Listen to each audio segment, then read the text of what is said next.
अस्सलाम वालेकुम। Welcome back to my YouTube channel.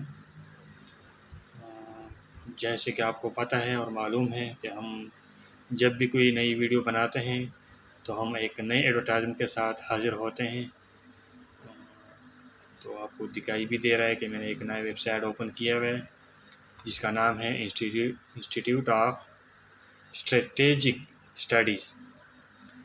ये एक सरकारी इदारा है फेडरल गवर्नमेंट का, और इसका मेन काम होता है कि वह पॉलिसी प्रोवाइड करता है, उसमें इनपुट प्रोवाइड करता है, ठीक है ना, अपनी रिसर्च से मुतल्लिक ऑब्जेक्टिव से मुतल्लिक।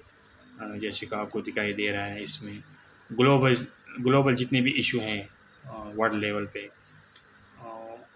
इफ़ेक्टिव पीस वगैरह।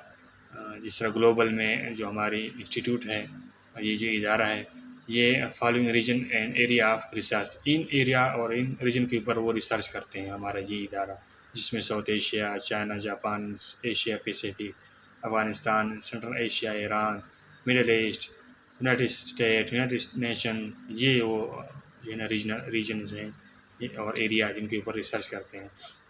तो करंटली इसमें एक अभी एड आया हुआ है और बड़ी ज़बरदस्त पोस्ट है। मैं आपको दिखा देता हूँ। ये एक पोस्ट है रिसर्च एसोसिएट। टोटल इसकी वैकेंसियाँ एक है और इसका बीपीएस स्केल जो है वो 17 है।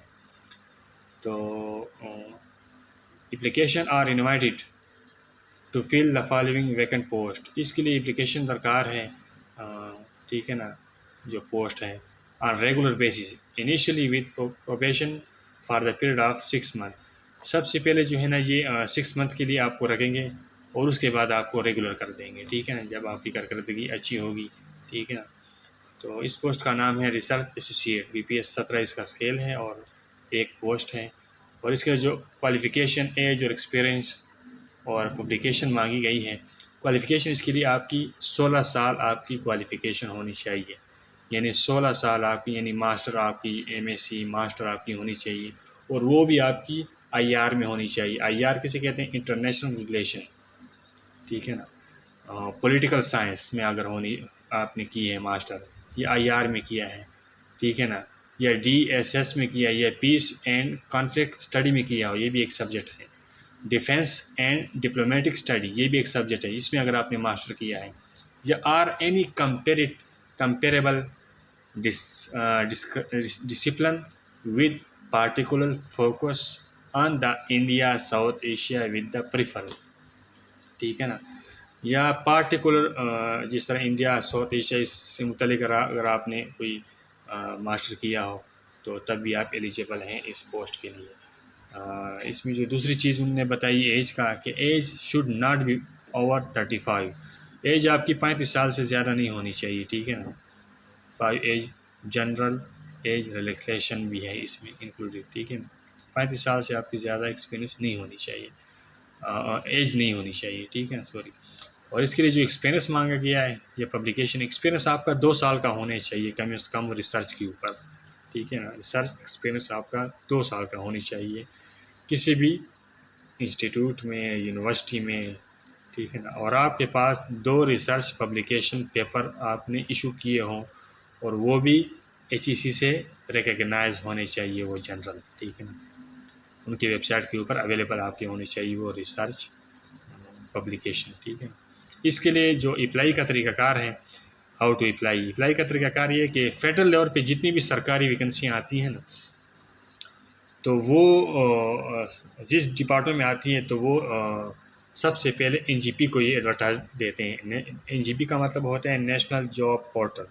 वहाँ पर ये एडवर्टाइजमेंट जाता है और वहाँ पर 1 बाय 1 आप उसके ऊपर अप्लाई कर सकते हैं, ठीक है ना। और वो फिर जो है ना, वहाँ पर आपका डेटा इंटर होता है, आपका क्वालिफ़िकेशन, आपका प्रोफाइल बनती है, पिक्चर ऐड होती है, सारा कुछ ऐड होता है वहाँ पर।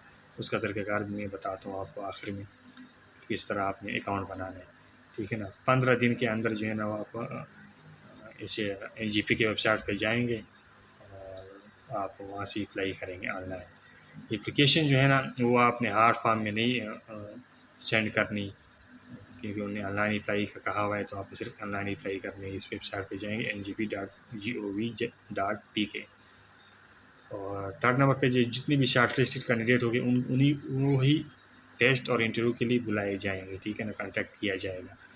और the institute reserve the right to withdraw, ये इंस्टीट्यूट जो है, ये इदारा जो है वो ये राइट बखूबी रखता है कि इस प्रोसेस को स्टॉप करे या इन असामियों को कम या ज़्यादा करे, जो भी हो।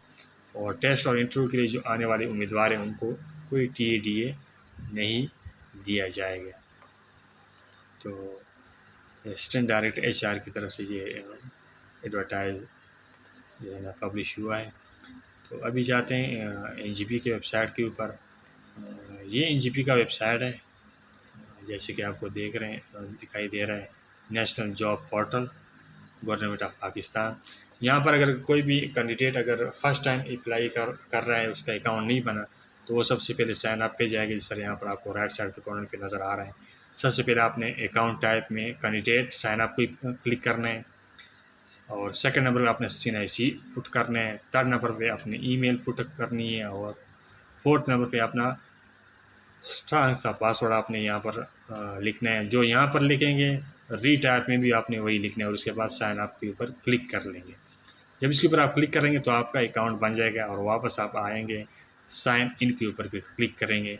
साइन इन के ऊपर जब आप क्लिक करेंगे तो वहाँ पर सिर्फ आपसे फिर 3 चीज़ें मांगी जाएंगी, जो आपने CNIC वहाँ पर इंटर किया था, ईमेल जो इंटर की थी, और पासवर्ड जो आपने बना वहाँ पर इंटर किया था, और साइन इन कर लेंगे, और आप नेशनल जॉब पोर्टल में इंटर हो जाएंगे। और वहाँ पर आप फिर अपनी प्रोफाइल बनाएंगे, अपना ID कार्ड, पिक्चर, अपनी क्वालिफ़िकेशन, डोमिसाइल, नाम, फादर नेम, ठीक है। और ये जितनी भी क्वालिफ़िकेशन आप वहाँ पर ऐड करेंगे वो हर मिसाल के तौर अगर मैट्रिक की क्वालिफ़िकेशन आप वहाँ पर ऐड करते हैं तो आप PDF फॉर्म में आपसे वो चीज़ें मांगेंगे। ID कार्ड फ्रंट और बैक अगर आपसे मांगेंगे तो PDF की फॉर्म में आपसे मांगेंगे, और आप ऐड करते जाएंगे। जब ये सारा प्रोफाइल आपका 100% फिल हो जाएगा, तब जाके फिर किसी भी पोस्ट के लिए अप्लाई कर सकते हैं।